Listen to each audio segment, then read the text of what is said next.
রাধিকার অন্নপ্রাশনের কিছু ফটোশ্যুট করা বাকি ছিল, তো সেগুলো তোলার জন্যই আমরা চলে এসেছিলাম আজকে ব্যানার্জিদের বাগানে। আর এই বাগানটাতে আসার আমার অনেক দিনের ইচ্ছা ছিল, তো সেই শখটাও পূরণ হয়ে গেল একসাথে দুটো। কারণ আজকে ছিল রবিবার, সুরজ বাড়িতে ছিল আর আমি বলছিলাম তাহলে চলো রাধিকার যে ফটোশ্যুটগুলো বাকি আছে সেগুলো আজকে কমপ্লিট করে নেওয়া যাক, নাহলে তো অ্যালবামটাও পাওয়া যাবে না। তো সেই জন্য ক্যামেরাম্যানকে ফোন করা হলো, তো উনি এই জায়গাটা সাজেস্ট করেছিলেন আমাদেরকে।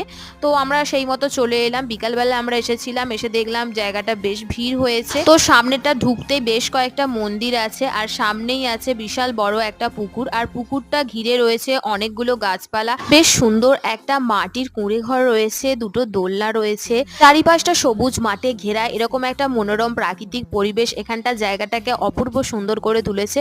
তো যাই হোক, রাধিকা ড্রেস চেঞ্জ করে করে অনেকগুলো ফটোশ্যুট তোলা কমপ্লিট হয়ে গেছে আর তারপরে আমরা বাড়ির পথে এখন রওনা দিচ্ছি। তো আজকের ব্লগটা এই পর্যন্তই, টাটা বাই।